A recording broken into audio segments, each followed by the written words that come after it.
बोलो जय सिया राम। तो भगवान महादेव की जो कथा हम लगातार सुन रहे हैं, आज उसका विश्राम दिवस है। उसके बाद हम लोग यहाँ पे 11 तारीख से 11 अगस्त से और 15 अगस्त तक फिर यहाँ पर आध्यात्मिक सत्संग चर्चा 5 दिन का भागवत जी के माध्यम से। भागवत जी का जो भागवत जी में आपको वैसे जानकारी है, ये बताने की आवश्यकता नहीं है। 12 स्कंद है। स्कंद मतलब उस 12 भागों में बांटा हुआ है। तो उसमें जो 10वां स्कंद है वो भागवत जी का हृदय है। हृदय बहुत महत्वपूर्ण है। जैसे हमारे कहीं कुछ हो जाए, किसी भी बॉडी के पार्ट में कोई दिक्कत हो जाए तो आदमी चल सकता है। किसी की उंगली कट जाए, हाथ कट जाए, पैर टूट जाए, चोट लग जाए, चल सकता है। लेकिन अगर हार्ट में, दिल में कुछ हो गया तो फिर गड़बड़ है। तो इसलिए जो भागवत जी हैं, भागवत जी का हृदय है 10वां स्कंद, जिसमें भगवान श्री कृष्ण का प्रागट्य, राम जी का प्रागट्य और उनकी लीलाओं का वर्णन है। तो हम 11 तारीख से लेकर के और 15 अगस्त तक भगवान की जो दिव्य लीलाएं होंगी भागवत जी के 10वां स्कंद के माध्यम से, उन पर चर्चा करेंगे। और थोड़ा उसमें गाना बजाना ज्यादा रहेगा। बोलो जय सिया राम। तो भगवान महादेव के चरित्र, आइए इनका आज हम समापन की ओर चलते हैं। मनुष्य शरीर का एक ही उद्देश्य होता है कि सत्कर्म करे इस शरीर से, क्योंकि जितने भी शरीर हम बार बार मिलते रहते हैं, लेकिन जो मनुष्य का शरीर है वो बड़ी मुश्किल से मिलता है। काकभूषुंड जी महाराज जब नीलगिरी पर्वत पर कथा सुनाते हैं, गरुड़ जी महाराज कथा सुनने के लिए गए, तो गरुड़ जी ने उनसे 7 प्रश्न किए। जब कथा सुनने वाला होता है ना तो प्रश्न करता है पहले, और जब तक प्रश्न नहीं होगा तो कथा प्रकट नहीं होगी। कथा कैसे प्रकट होगी फिर? तो जब उन्होंने प्रश्न किए तो उन्होंने सबसे पहले कहा कि प्रथम ही कहूं नाथ मति धीरा, सबते दुर्लभ कवन शरीरा। हे स्वामी जी, आप हमें सबसे पहले ये बताओ कि सबसे दुर्लभ शरीर कौन सा है। अब 84 लाख योनियां हैं, तो कहते हैं कि नरतम सम नहीं कवन्यो देही, जीव चराचर जाचत जेही। भुषुंडी जी कहते हैं कि हे गरुड़, मनुष्य के शरीर के समान कोई भी शरीर नहीं है, और सारे जीव इस शरीर की कामना करते हैं। देवता लोग भी इस मनुष्य शरीर की कामना करते हैं कि मनुष्य का शरीर हमको मिल जाए। अब इसकी कामना क्यों करते हैं? कि मनुष्य का शरीर कर्म योनि है। समझ गए? मतलब इस मनुष्य शरीर से हम कर्म कर सकते हैं और बाकी किसी भी शरीर से कर्म नहीं हो सकता। बाकी तो भोग योनि है, कुत्ता है, गधा है, घोड़ा है, क्या वो कर्म करेगा? वो तो भोग भोगना है उसमें। जो मनुष्य शरीर में कर्म किए हुए हैं वो इस भोग को भोगेंगे। तो इसलिए भुषुंडी जी महाराज कहते हैं कि नर्तन सम नहीं कवने देही। नर्तन मतलब मनुष्य का जो शरीर है, इसके समान कोई शरीर नहीं है। जीव चराचर जाचत जेही। इस संसार के जितने भी जीव हैं चराचर में, वो सब यही चाहते हैं कि हमें मनुष्य का शरीर मिले। बोलो जय सिया राम। तो मनुष्य का शरीर हमें भगवान की कृपा से प्राप्त हुआ है। यदि हम ऐसा सोचते हैं कि हमने बहुत अच्छे सत्कर्म किए होंगे तब कहीं जाकर के मनुष्य का शरीर मिला, तो ऐसा नहीं सोचना। ये मनुष्य का शरीर तब मिलता है जब भगवान जीव के ऊपर कृपा कर देते हैं। तो मनुष्य का शरीर भगवत कृपा से हमें प्राप्त हुआ है, और वो व्यक्ति भाग्यशाली है जिसको मनुष्य का शरीर मिल गया। रामचरितमानस का पाठ आप करते हैं, जिसके पास बहुत बड़ा घर हो जाए वो भाग्यशाली नहीं है। बहुत बड़ा कारोबार हो जाए वो भाग्यशाली नहीं है। बहुत बड़े नौकर चाकर ये दुनिया भर का प्रपंच हो जाए वो भाग्यशाली नहीं है। भाग्यशाली कौन है? जिसको मनुष्य का शरीर मिल गया, बस वो भाग्यशाली है। बड़े भाग मानुष तन पावा। बड़े मुश्किल से मनुष्य का शरीर मिलता है, और ये भाग्य से मिलता है और भगवान की कृपा से ही प्राप्त होता है। सो हम हमारे ऊपर भगवान की अति कृपा है कि हमें मनुष्य का शरीर मिला हुआ है, क्योंकि इस शरीर से हम भगवत प्राप्ति, भगवान का भजन, सत्कर्म, अनेक प्रकार के दान धर्म इस शरीर से कर सकते हैं। तो इस शरीर का हमें ज्यादा से ज्यादा लाभ उठाना चाहिए। बोलो जय सिया राम। तो हम भगवान के चरित्रों में बहुत सारी ऐसी कथाएं सुन रहे थे। अब अथाह सागर है, कहाँ से सुनाएं, क्या ना सुनाएं इसमें, और सोचते हैं कि ये भी सुना दें, ये भी सुना दें। भगवान महादेव के वाहन हैं नंदी जी।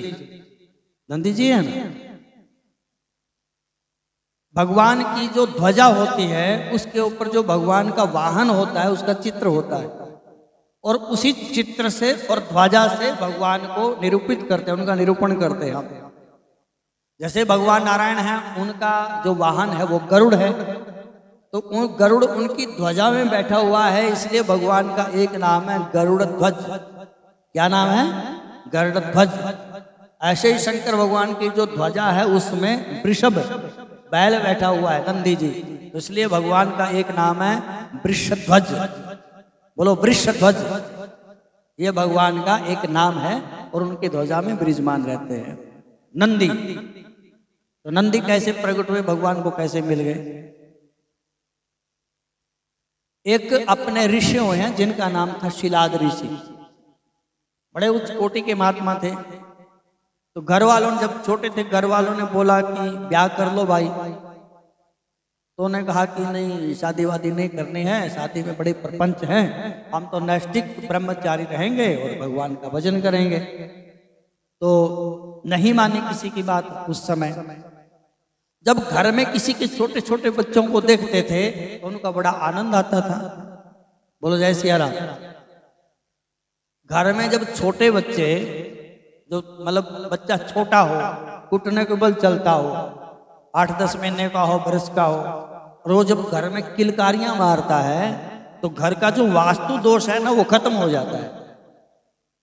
वास्तु दोष समझे भाई? जब हम घर बनाते हैं तो घर में पूजा करते हैं, वास्तु पूजन होता है वहां पर, मतलब घर के देवता का नाम है वास्तु देवता, और वो होता वस्तु से ही बना वास्तु, कि कौन सी वस्तु कहाँ रखनी चाहिए, हमारा पानी कहाँ होना चाहिए, हमारी गैस कहाँ होनी चाहिए, ठीक है, हमारा पूजा घर कहाँ होना चाहिए, ये सारी जो सेटिंग की जाती है ये वास्तु के अनुसार होती है। तो वास्तु पूजन हम घर में करते हैं, तो वास्तु देवता है। तो उस वास्तु देवता को प्रसन्नता तब होती है जब कोई छोटे छोटे बच्चे घुटनों के बल चलते हुए घर में किलकारियां मारते। जब वो किसी के आश्रम में जाते थे या गृहस्थी के जाते थे शिलाद ऋषि, तो उनको बड़ा आनंद आता था, और उनके मन में आ गया कि मेरे घर में भी बेटा होना चाहिए। बोलो जय सिया राम। अब बेटा कैसे होगा? शादी तो नहीं की, बिना शादी कैसे बेटा होगा? बोलो जय सिया राम। हो जाते हैं, बिना शादी के भी हो जाते हैं। अब ब्रह्मा जी ने जब सृष्टि की संकल्प से तो किया कि हम संकल्प करते हैं हमारे आगे 4 पुत्र हो जाए, तो सनकादि ऋषि उनके मन से ही संकल्प में, संकल्प मात्र से आगे प्रकट हो गए। बोलो जय सिया राम। तो शिलाद ऋषि ने विचार किया कि हमारे यहाँ भी पुत्र होना चाहिए था, मन में लालच आ गया दूसरे को पुत्र को देख करके। तो उन्होंने देवी देवताओं को प्रसन्न करने के लिए तप किया, इंद्र को प्रसन्न कर लिया, तो इंद्र प्रकट हो गए। इंद्र ने बोला कि महाराज बोले क्या चाहिए? अब इंद्र देखो, जो कल्पद्रुम है ना, कल्पतरु, कल्पतरु समझिए, कल्पतरु क्या है? वैसे तो जो भगवान की कथा है इसको कल्पतरु बोला गया है, कल्प वृक्ष। भगवान की कथा सुन करके जो मांगे सो मिल जाए, ठीक है। लेकिन जो देवताओं के पास कल्पतरु है वो आपको स्वर्ग की संपत्ति दे सकता है। बोलो जय सिया राम। जो भी संपत्ति है ना वो दे सकता है, और कल्पतरु को बोलो आप कि हमें भगवान से मिला दो, तो वो नहीं कर सकते, वो तो भगवान की कथा ही मिला सकती। तो इंद्र देवता जब प्रकट हुए तो उन्होंने बोला कि बोलो क्या चाहिए आपको? तो शिलाद ऋषि कहते हैं कि हमें पुत्र चाहिए। तो इंद्र बोले कि अपनी धर्मपत्नी को बुलाओ। बोलो जय सिया राम। उन्होंने कहा धर्म पत्नी कोई नहीं अपने, हम तो अकेले ही हैं। तो इंद्र देवता ने हाथ जोड़ दिए, भाई हम नहीं दे सकते आपको पुत्र। तो इंद्र देवता वहां से चले गए। तो इंद्र देवता से चलते चलते उन्होंने पूछ लिया कि अब मैं क्या करूं। तो उन्होंने कहा कि महादेव को प्रसन्न कर लो, और महादेव प्रसन्न हो गए तो सब कुछ है। और शिलाद ऋषि ने इंद्र देवता के कहने से भगवान महादेव को प्रसन्न करने के लिए कठोर तप किया। बोलो जय सिया राम। वो जो अपने गृहस्थ होते हैं ना, गृहस्थ लोगों के भी कुछ लक्षण होते हैं कि कौन सा गृहस्थ आदमी बढ़िया होता है, उनके लक्षण क्या क्या होते हैं। यदि वो लक्षण फिट बैठते हैं तो समझ लो कि वो बहुत बढ़िया गृहस्थी है, और वो लक्षण उसमें नहीं आते तो उच्च कोटि का गृहस्थी नहीं माना जाता है। तो स्मृति कहती है कि सानंदम सदनम सुताच सुधिया कांता प्रिय भाषिणी सन्मित्रम सधनम सवयोषितिरति चाज्ञा परा सेवका आतिथ्यम शिव पूजनम प्रतिदिनम मिष्ठान्न पानम गृहे साधो संगम उपासते ही सत्तम धन्यो गृहस्थ आश्रमा। बोलो जय सिया राम। तो आचार्य कहते हैं सानंदम सदनम, घर कैसा हो, आनंद देने वाला हो। मतलब जिस गृहस्थ का घर आनंद देने वाला है, मतलब जैसे आप बाहर से आए और बाहर से जा करके दुनिया भर के झगड़े झंझट ये वो सब काम करके जब आदमी घर में वापस लौटता है तो घर में उसको सुख की अनुभूति होती है, आनंद आता है घर में बैठ करके, और एकदम वो रिलैक्स हो जाता है। तो जिसको घर में एंटर करते ही जिसको आनंद आता है तो ये उसका पहला लक्षण है कि ये सबसे बढ़िया गृहस्थी है। सानंदम सदनम, आनंद वाला घर हो, सुताच सुधिया, और बेटा बेटी आज्ञा पालन करने वाले हों। वैसे तो कलयुग में संभावना कम ही होती है। आप तो पहले गर्दन मारने लगे, मानते नहीं है, और अभी तो छोटे ही होंगे और बड़े होंगे तब क्या मानेंगे। सुताच सुधिया, बुद्धिमान पुत्र हो, पुत्र पुत्री बुद्धिमान भी हो और आज्ञा का पालन भी करते हो। बुद्धिमान वही होता है जिसको पता है कि किस समय में कौन सा काम करना है, ठीक है, नीति के अनुसार जो चलता है। अब उठना चाहिए सवेरे सूर्योदय से पहले, नहाना चाहिए, और जब उठेंगे सूर्योदय के बाद तो नहाएंगे कब फिर? बात समझ गए? तो ये बुद्धिमता नहीं है, ये तो रोगों को भुलाने का वो है, रोगों को भुलावा दे रहे हैं। सुताच सुधिया, पुत्र और पुत्री घर में बुद्धिमान हो, समय के अनुसार परिस्थिति के अनुसार काम करने वाले हो। सानंदम सदनाम सुताच सुधिया कांता प्रिय भाषिणी, और जो धर्म पत्नी है वो मीठा बोलने वाली हो। बोलो जय सिया राम। मीठा बोलते हैं ना सब लोग, है? पानी का गिलास मांगे तो फट ले करके आए, है? 3-5 ना करे कि मेरे आटे में हाथ है और तुम ले लो, तुम नहीं पी सकते लेकर, ऐसा नहीं बोल। यहां पर केवल मैं ये नहीं बोल रहा हूं कि पत्नी को ही मीठा बोलने वाली होनी चाहिए, पति को भी मीठा बोलने वाला होना चाहिए। मतलब दोनों एक दूसरे के पूरक हैं। तो जब पति और पत्नी आपस में एक दूसरे से मिठास का व्यवहार करते हैं तो वो गृहस्थ आश्रम बढ़िया होता है। सधनम सन्मित्रम, और घर में कुछ धन भी हो रखा हुआ, तिजोरी है सबके घर में रखी। देखो तिजोरी उसको नहीं बोलते हैं कि जिसमें बहुत बड़ा लॉकर होता है, नंबर से खुलती है और ताले से, उसको तिजोरी नहीं बोलते।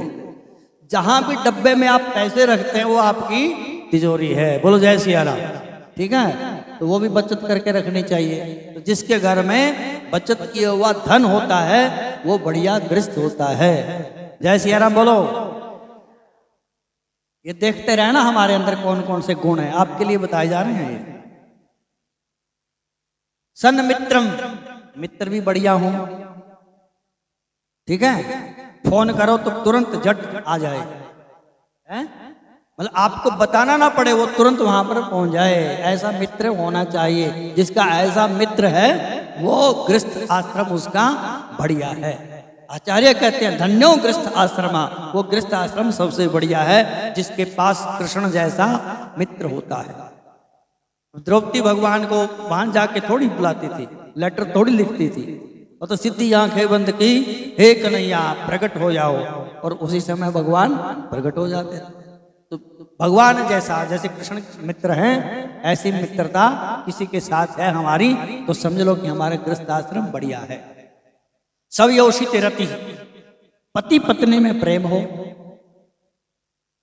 और चाज्ञा परा सेवक, और जो सेवक हैं आपके अंडर काम करने वाले हैं, कोई रसोई में काम करता है, कोई झाड़ू पोछा करता है, कोई आपका ड्राइवर है, तो वो क्या होना चाहिए? आज्ञा परः, आज्ञा का पालन करे। ठीक है। अब ड्राइवर को बोले भाई गाड़ी साफ कर ले, हैं, तो हमने जाना है, तो बोले बाबूजी अभी तो कल तो की थी साफ अंदर से, फिर वो अच्छा नहीं है ना काम करने वाला। तो इसलिए आज्ञा परा सेवक, जो हमारे अधीन काम करने वाले जो सेवक हैं वो आज्ञाकारी होने चाहिए। जिसके आज्ञाकारी सेवक हैं तो वो गृहस्थ आश्रम बढ़िया है। आगे कहते हैं कि आतिथ्यम शिव पूजनम प्रतिदिनम, जिनके घर में हर रोज भगवान शंकर का अभिषेक होता है, शंकर जी की पूजा करते हैं, और अतिथि की सेवा होती है। जब कोई घर में अतिथि आए, बैल बजा दी, हाँ जी, अब उसको ये नहीं पूछना कि क्या चाहिए, कहाँ से आए हो, तुरंत अंदर बुला ले, हाँ जी आओ बैठो, और झट करके आसन दे और पानी पिलाए उसको, फिर बात करे। ऐसा करते हो?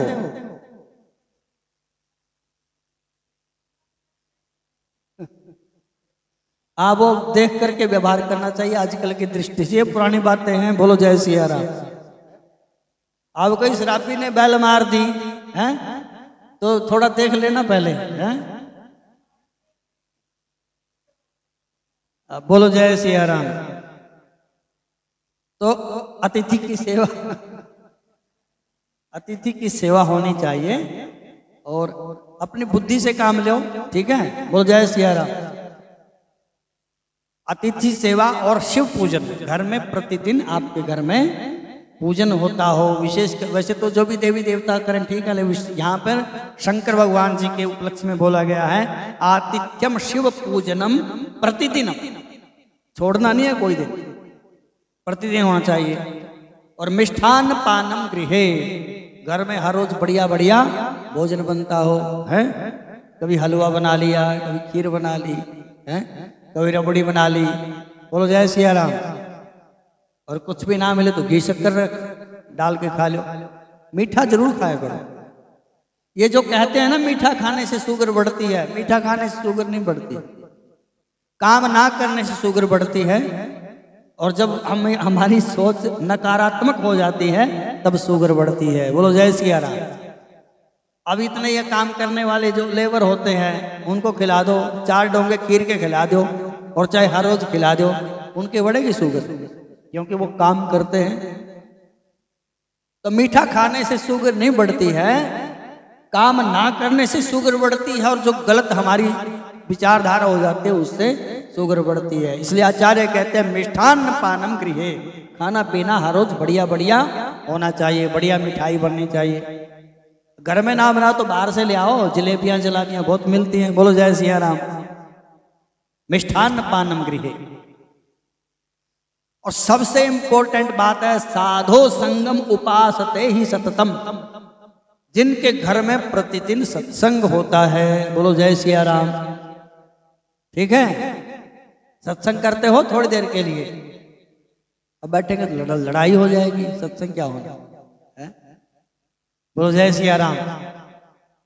पति पत्नी को 1 घंटे से ज्यादा इकट्ठे नहीं बैठना चाहिए, है? अरे आप तो हंस रहे हैं, काम की बात बता रहा हूं।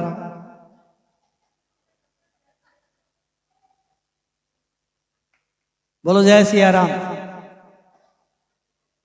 हमारी वाली भी यहीं बैठी होगी। यहां पे ये मत सोचो कि मैं शास्त्री जी बोल रहा हूं, यहां पर ये सोचो आप कि व्यास जी बोल रहे हैं, उनकी बातें बता रहे हैं। जय सिया राम। है तो पति पत्नी को 1 घंटे से ज्यादा इकट्ठे नहीं बैठना चाहिए, नहीं तो थोड़ा विवाद होने की संभावना हो सकती है। बोलो जय सिया राम। तो आचार्य कहते हैं कि साधो संगम उपासते ही सततम, जिनके घर में प्रतिदिन सत्संग होता है, तो आचार्य बोले कि धन्यो गृहस्थ आश्रम, वो जो गृहस्थ आश्रम है वो सबसे बढ़िया माना गया है। बोलो जय सिया राम। तो ये 11 गुण हैं गृहस्थ आश्रम के, जिसके अंदर ये 11 के 11 फिट बैठते हैं वो सबसे बढ़िया। और जिसमें 10 हैं तो 1 नंबर घटाते जाना, जिसमें 9 आए तो 1 नंबर और घटा दो, ठीक है। तो 10 में से जैसे बोलते हैं ना 33% वाला तो पास हो जाता है,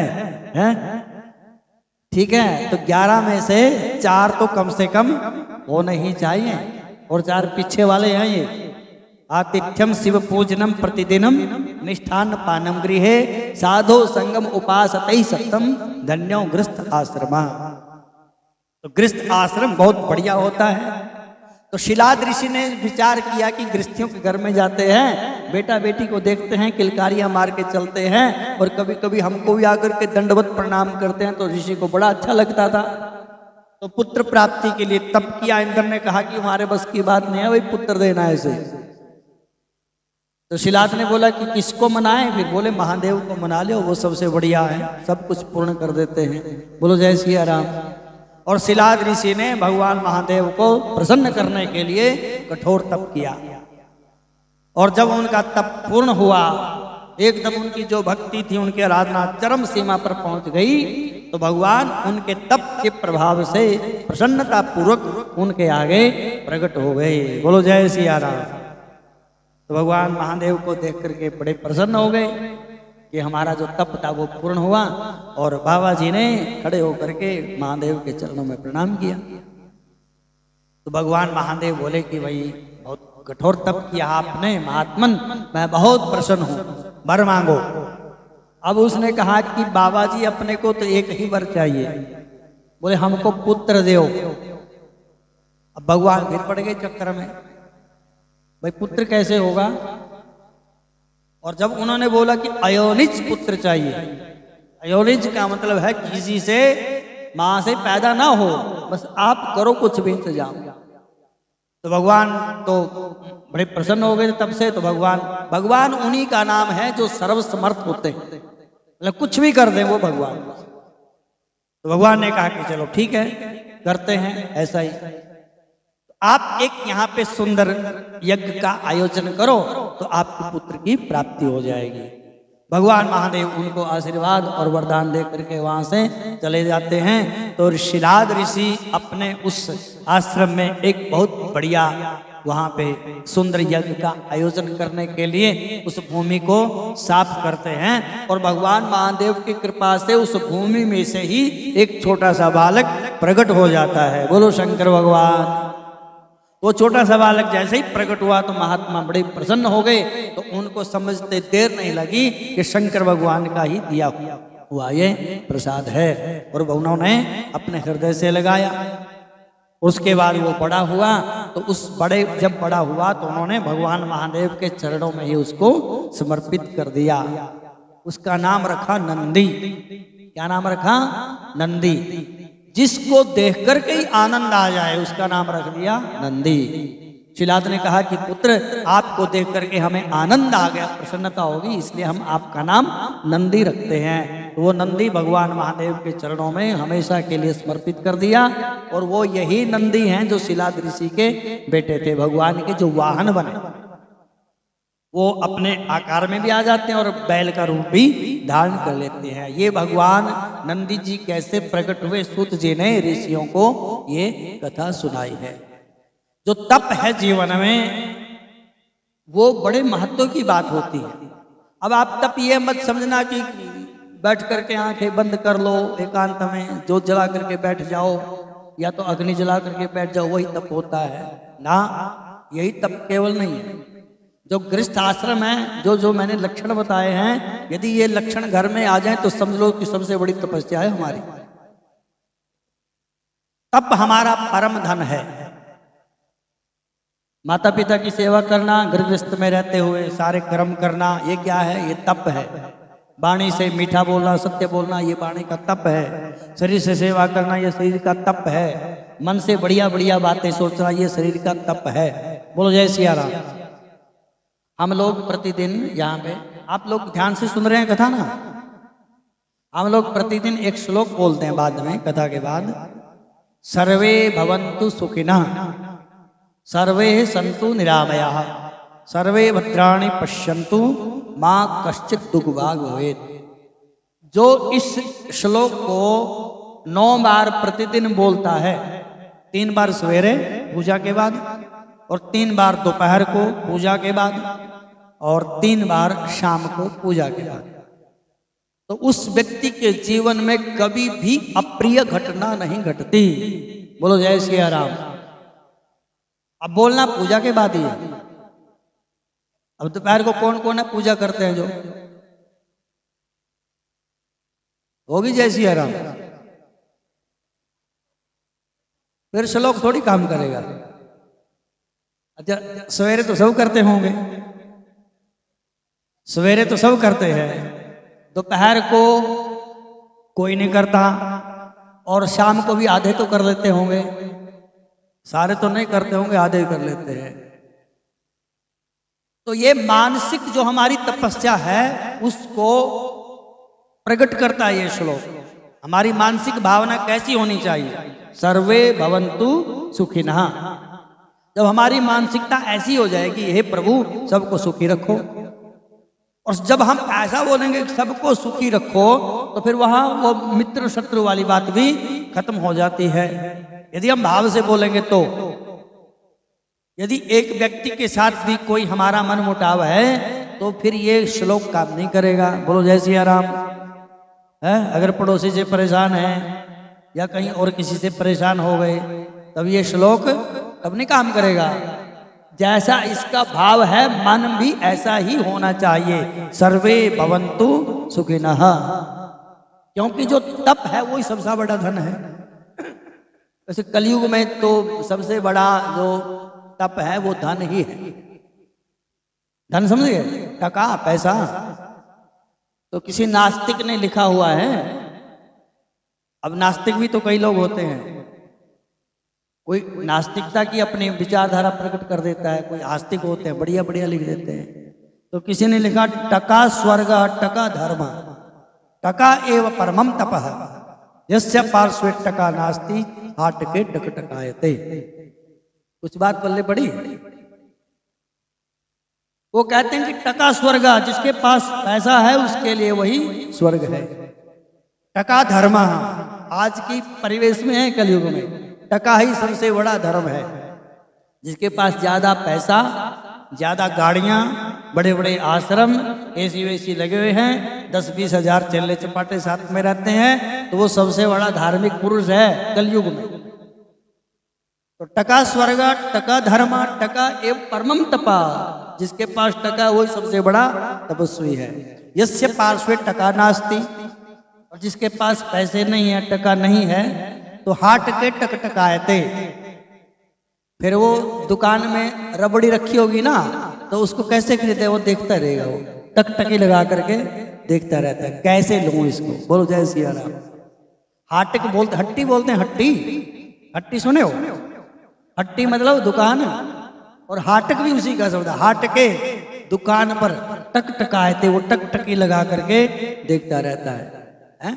और जैसे भाटिया कंफेक्शनरी है हमारी, वहां पे कोई आ जाए गरीब आदमी है, और वो देखे वहां पे आके बढ़िया रसगुल्ले रखे हुए हैं, बिस्कुट भी रखे हैं, मट्टियां भी रखी हुई हैं, और टका है नहीं, तो क्या करेगा?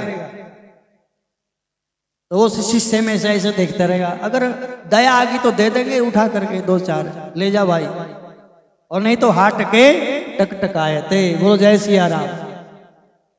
तो ये नास्तिक लोगों का काम है कि धन को सब कुछ ना समझे। ठीक है, कलयुग है, धन के बिना काम नहीं चलता है। अब हमने उस दिन पूछा कि भगवान प्रकट हो जाए तो क्या मांगेंगे? अब सुदेश बहन जी बोले कोठी मांगोगी माँ तुम। बोलो जय सिया राम। अब बात तो सही है भाई, काम नहीं चलता घर के, हैं? पहले पेट पूजा फिर काम दूजा, हैं? अश्वपति राजा की बेटी आपने सुना होगा सावित्री। अब जो अपने ये वर को देखने वाली कन्या वर देखती है ना, अपने आप शादी कर लेती है आजकल। ये पहले ऐसे ही होता था। तो कन्या अपना वर अपने आप चुन लेती थी अपने गुणों के अनुसार। तो उन्होंने सत्यवान को चुन लिया, सावित्री ने सत्यवान को चुन लिया। तो ऋषियों ने बता दिया कि इसकी तो आयु कम है, 1 साल बाकी है, दूसरा ले लो कोई। उसने कहा कि नहीं, अब तो बस चुन लिया। अब जंगल में लकड़ियां काट रहा था, आ गया मन उसके ऊपर, सावित्री का देख लिया, तो उसके साथ उन्हें शादी कर ली। थे राजा, वो तो कहीं पीछे किसी राजाओं ने आक्रमण करके उनको राज्य से बाहर निकाल दिया। तो सावित्री के सास ससुर थे अंधे, लेकिन थी बड़ी पतिव्रता। तो जब वो उनका 1 साल पूरा हुआ मृत्यु का, तो यमराज जी आए। तो यमराज जी आए तो यमराज प्रकट हो गए उसको लेने के लिए। तो उसके जो जीवात्मा थी, प्राण थे, उनको लेकर के चले। तो सावित्री पीछे पीछे चल पड़ी। तो सावित्री से यमराज कहते हैं कि बेटी तुम क्यों आती हो हमारे पीछे, ये तो समय पूरा हो गया। ये नहीं, हम आप बड़े महात्मा हैं, आपका सत्संग चाहती हैं। तो कहते हम तो अपने गंतव्य को जा रहे हैं, आप लौट जाओ और हमसे कुछ वरदान मांग लो। तो सावित्री ने क्या मांगा कि हमारे जो सास ससुर अंधे हैं वो ठीक हो जाए, उनकी आंखें, उनकी रोशनी लौट आए। बोलो जय सिया राम। तो किसी के सास ससुर अंधे हों आज के समय में और भगवान प्रकट हो जाए, तो कौन कौन मांगेगा आंखें, भाई मेरे सास ससुर ठीक हो जाए? है? ये तो सबने हाथ उठा लिया, मेरे को तो नहीं लगता है, अब मैं कैसे विचार। बोलो जय सिया राम। सब बोलेंगे इनोवा गाड़ी दे दो हमारे को, है? या तो कोठी दे दो बढ़िया सी, सास ससुर को बाद में देख लेंगे, है? अब रहते जंगल में हैं। जय सिया राम। जंगल में रहते थे ना। अब जंगल में रहते जो सावित्री को मांगना चाहिए कि बढ़िया सा घर दे दो हमारे को, है? लेकिन उसने क्या मांगा कि हमारे जो सास ससुर हैं अंधे हैं, इनकी ज्योति लौट आए। कई वरदान मांगे वहां पे उन्होंने। बोलो जय सिया राम। और उन्होंने ये भी मांगा था कि हमारे पुत्र भी हो जाए। और वहां पे फंस गए थे यमराज। लंबी थोड़ी कथा है। तो भगवान जब प्रकट हो जाते हैं तो भगवान से क्या मांगना चाहिए अपना अपना भाव है। लेकिन मन में जब हम ये बात रखते हैं कि सर्वे भवन्तु सुखिना, हे प्रभु सब के सब लोग सुखी रहे, बस यही हमारा सबसे बढ़िया, यही प्रार्थना है आपसे। सर्वे भवन्तु सुखिना सर्वे सन्तु निरामया, सभी लोग निरोग रहें और सभी लोग सुखी रहें, ताकि हमारे समाज में सब प्रकार का समन्वय बना रहे। बोलो जय सिया राम। नमः शिवाय। ओम नमः शिवाय। हर हर भोले नमः शिवाय। नमः शिवाय। ओम नमः शिवाय। हर हर भोले नमः शिवाय। ओम नमः शिवाय। नमः शिवाय। ओम नमः शिवाय। हर हर भोले। रामेश्वराय शिव रामेश्वर, हर भोले। रामेश्वराय शिव रामेश्वर, हर भोले। ओम नमः शिवाय। ओम नमः शिवाय। हर हर भोले। ओम नमः शिवाय। ओम नमः शिवाय। हर हर भोले। हर हर भोले। हर हर शिवाय। बोलो शंकर भगवान की जय। शिव पुराण में अनेक चरित्र हैं भगवान महादेव के। हम थोड़ा थोड़ा जहाँ से बुद्धि काम करते हैं वहां से लेते हैं। भगवान के बहुत सारे अवतार भी हुए हैं। जो हनुमान जी महाराज हैं वो भी शंकर भगवान के अवतार हैं। भगवान का एक अवतार है किरात अवतार। किरात बोलते हैं शिकार करने वाले जो होते हैं ना, एक जाति टाइप होता है, वो जंगल में रहते हैं। तो जब अर्जुन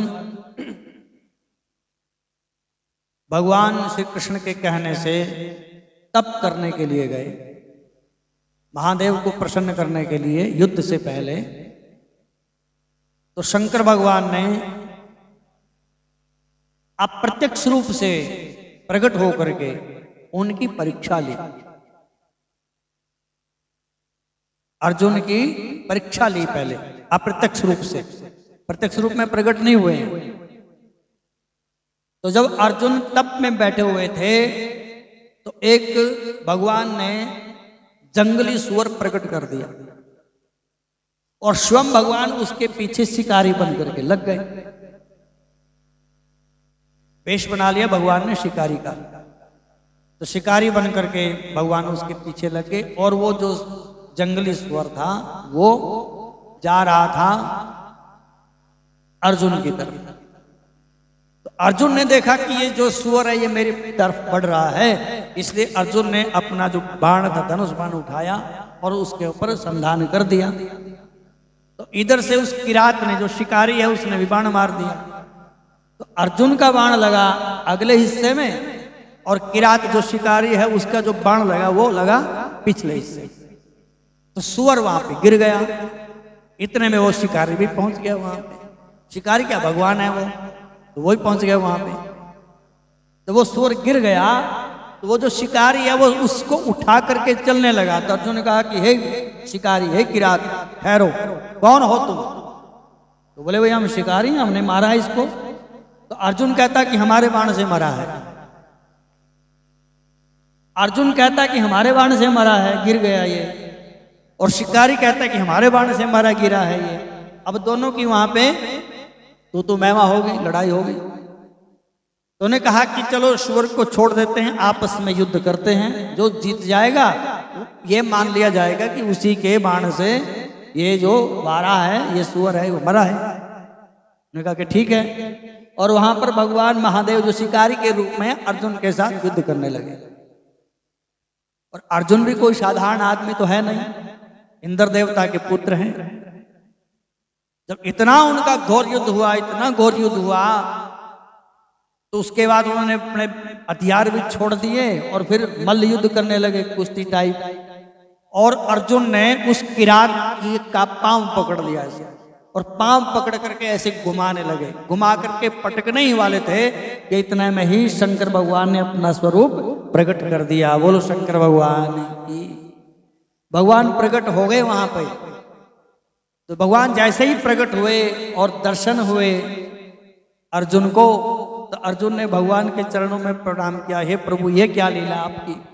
भगवान ने कहा कि हम तुम्हारे तप से बहुत प्रसन्न हैं और तुमसे तुम्हारी परीक्षा लेने के लिए हम लोग आए थे। हम आपकी परीक्षा लेने के लिए आए थे, तुम परीक्षा में पास हो गए, मतलब सफल हो गए। तो भगवान के चरणों में प्रणाम किया और वहां पर भगवान ने उनको खूब आशीर्वाद दिया और महाभारत में आपकी विजय हो, भगवान ने ऐसा वरदान अर्जुन को दिया। तो वहां पर व्यास जी कहते हैं, व्यास जी ने लिखा है कि वहां पर जो भगवान प्रकट हुए उनका जो अवतार था उसका नाम रखा गया किरात वेश अवतार। बोलो शंकर भगवान की जय। हम जितने भी बड़े बड़े कोई ऐसे धर्मात्मा पुरुष देखते हैं तो उनको जो शक्ति मिली है, चाहे धार्मिक शक्ति मिली, आध्यात्मिक शक्ति मिली, उनको चाहे शारीरिक शक्ति मिली, आर्थिक शक्ति मिली है, तो उसके पीछे शंकर भगवान का ही हाथ है। और शंकर भगवान का सारा प्रपंच है। शिव पुराण के अनुसार तो ब्रह्मा भी को भी प्रकट करने वाले शंकर हैं, विष्णु को भी प्रकट करने वाले शंकर हैं, शिव जी हैं, और महेश को भी प्रकट करने वाले शिव जी हैं। भगवान ने अपने आप को 3 शक्तियों में बांट लिया है।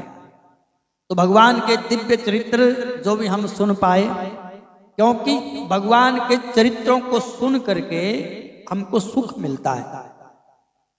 जैसे आपको सुख मिलता है सुनने में, ऐसे ही हमारे को सुख मिलता है सुनाने, क्योंकि सुनना भी भगवान की भक्ति है और सुनाना भी भगवान की भक्ति है। यदि हम भगवान की कथा नहीं सुनेंगे तो भगवान के संबंध कैसे होगा? भगवान के साथ किसी के भी साथ भी संबंध जोड़ना है तो उसके गुणों को और चरित्रों को सुनना चाहिए, और जब उनको हम सुनते हैं तो उनके प्रति हमारा आकर्षण होता है, हमारी प्रवृत्ति बढ़ती है। इसलिए शंकर भगवान की प्राप्ति में हम इन साधु और संतों के द्वारा गाए गए भगवान के इन चरित्रों का हम श्रवण कर रहे हैं। जीवन में यदि सबसे बड़ा सुख है कोई, देखो अपनी अपनी दृष्टि से मत सोचना, हम लोग शास्त्र की दृष्टि से सोचते हैं सबसे बड़ा सुख क्या है। अब गरुड़ जी ने भुषुंडी जी महाराज से जब कथा सुनने के लिए गए ना, तो कथा सुनने के लिए गरुड़ जी गए तो उन्होंने ये भी पूछा कि सबसे बड़ा सुख क्या है और सबसे बड़ा दुख क्या है, ये भी पूछा उन्होंने। तो भुषुंडी महाराज कहते हैं कि संत मिलन सम सुख जग नाहि। यदि आपको कोई सत्संग मिल जाता है, भगवान की कथा सुनने को मिल जाती है, तो उससे बड़ा जीवन में कोई भी सुख नहीं है। संत मिलन सम सुख जग नाही, जगत में संसार में उसके समान कोई बड़ा सुख नहीं है। सबसे बड़ा सुख क्या है? भगवान की कथा मिल जाए, सत्संग मिल जाए तो जीव को सुख मिलता है उससे। और सबसे बड़ा दुख क्या है? तो बोले नहीं दरिद्र सम दुख जग माही, और दरिद्रता के समान कोई संसार में दुख भी नहीं है। अब ये प्रश्न उठा फिर कोई दरिद्र किसको बोला जाए? दरिद्र कौन है? शंकराचार्य जी कहते हैं कि जिसके जीवन में संतोष नहीं है वो सबसे बड़ा दरिद्र है। जिसके जीवन में संतोष नहीं है, पूरा इंद्र तक का साम्राज्य उसको दे दिया जाए तब भी उसकी कामना पूरी नहीं होती, कहीं ना कहीं कामना बनी रहेगी। और जिसको संतोष हो गया तो दाल रोटी खाओ, प्रभु के गुण गाओ, बस। जिसको दाल रोटी में ही संतोष हो जाता है फिर वो मटर पनीर की इच्छा नहीं रखता, और जिसकी मटर पनीर की इच्छा होती है तो फिर उसको औरों की भी और चीजों की भी उसको जरूरत पड़ती रहती है। इसलिए जीवन में संतोष होना चाहिए, संतुष्ट रहिए जो मिल जाए भगवान की कृपा से। भोजन की थाली आए आगे उसको अमृत समझ करके भोजन पा लेना चाहिए, ज्यादा 3-5 नहीं करना चाहिए। इसमें नमक कम हो गया, इसमें मिर्च ज्यादा हो गई है, इसमें पानी ज्यादा डाल दिया, इसमें टमाटर की कमी है, बोलो जय सिया राम। भगवान हमने पहले भी बताया था, भगवान महादेव पंचमुखी होते हैं और भगवान महादेव एकमुखी भी होते हैं। बोलो जय सिया राम। बताया था ना, किस किस को याद है? जब भगवान जब भोजन करते हैं तो भगवान एकमुखी होते हैं, और जब भगवान भजन करते हैं तो भगवान पंचमुखी होते हैं। तो भगवान अपने को ये संदेश देते हैं कि भोजन कम करो भाई, भजन ज्यादा करो। तो आप लोग करते हैं ऐसा? अगर भगवान की कथा सुनते हैं तो ऐसा होना चाहिए कि भजन के बिना भोजन व्यक्ति को नहीं करना चाहिए। जो व्यक्ति भजन नहीं करता उसको भोजन करने का अधिकार नहीं है। जो अपने जीवन में पेड़ पौधे नहीं लगाता, बोलो जय सिया राम, जो अपने जीवन में पेड़ पौधे नहीं लगाता, अंतिम संस्कार के समय उसको लकड़ी लेने का कोई अधिकार नहीं है। बोलो जय सिया राम। लगाया करो पेड़ पौधे, हैं? लगाते हो? किस किस ने लगाए हैं? सामने हाथ खड़े करो जिसने लगाए। अब तो बड़ी जागृति है लोगों में, पेड़ पौधे खूब लगाया करो। पेड़ होंगे तो जीवन रहेगा, पेड़ पौधे नहीं होंगे तो जीवन नहीं रहेगा। भगवान राम, लक्ष्मण और सीता जब 14 वर्ष का वनवास हुआ जंगल में, वहां भी पेड़ पौधे लगाते हैं। सीता जी लगाती हैं अपने हाथ से, राम जी लगाते हैं अपने हाथ से, लक्ष्मण भैया अपने हाथ से पेड़ पौधे लगाते हैं। हमारा धर्म शास्त्र बोलता है कि व्यक्ति को पेड़ पौधे लगाने चाहिए। बोल जय सिया राम। जो धरती के ऊपर पेड़ लगाता है, पौधे उगाता है, फूल उगाता है और कोई मंदिर बना देता है तो धरती माता प्रसन्न हो जाती है, खुश हो जाती है। क्योंकि पृथ्वी के ऊपर पेड़ पौधे लगाना और मंदिर बनाना ये धरती माता का श्रृंगार करना है। माता का हम श्रृंगार करते हैं। जैसे आप श्रृंगार के करके प्रसन्न हो जाते हैं, खुश हो जाते हैं, उसी प्रकार से यदि आप पेड़ लगाते हैं, मंदिर बनाते हैं, मंदिर में सहयोग करते हैं, तो समझ लेना कि धरती माता का आप श्रृंगार कर रहे हैं और धरती माता प्रसन्न हो जाती है। धरती माता लक्ष्मी तो है, भगवान की धर्म पत्नी है धरती माता। तो इसलिए जीवन में पेड़ लगाइए और ज्यादा से ज्यादा भजन कीजिए। भजन नहीं किया तो फिर इस शरीर का कोई महत्व नहीं है। हाड जले जो लाकड़ी, केस जले जो घास। जो हमारी हड्डियां कैसे जलेंगी? जैसे सूखी लकड़ी जलती है। और पीछे मुड़ के भी देखते हैं। वो शमशान में घाट में बोलते हैं कि ऐसे फेंक दो और पीछे मुड़ के नहीं देखना। बोलो जय सिया राम। हाड जले जो लाकड़ी, केस जले जो घास, यूं जग जलता देख के भयो कबीर उदास। मतलब इसलिए उदास हो गए कि इस शरीर को इतना बढ़िया चमका करके रखा, इतना बढ़िया इसको खान पान ये दिया, इससे भगवान का भजन नहीं किया, तो इसलिए जो हमारे केश हैं, जो बाल हैं, वो ऐसे जल जाते हैं जैसे सूखी घास जल जाती है। और हमारी जो हड्डियां हैं वो ऐसे जल जाती हैं जैसे सूखी लकड़ियां जल जाती हैं। कोई पूछने वाला नहीं है। इस शरीर से ज्यादा सत्कर्म करना चाहिए। बोलो जय सिया राम। भगवान का भजन करना चाहिए। भगवान का भजन कर लिया तो जन्म और जीवन सार्थक हो जाएगा। नहीं तो फिर भगवान ने अपने वो लिस्ट तैयार कर रखी है कि कौन कौन सी योनि में किस किस को कहाँ कहाँ भेजना है। बोलो जय सिया राम।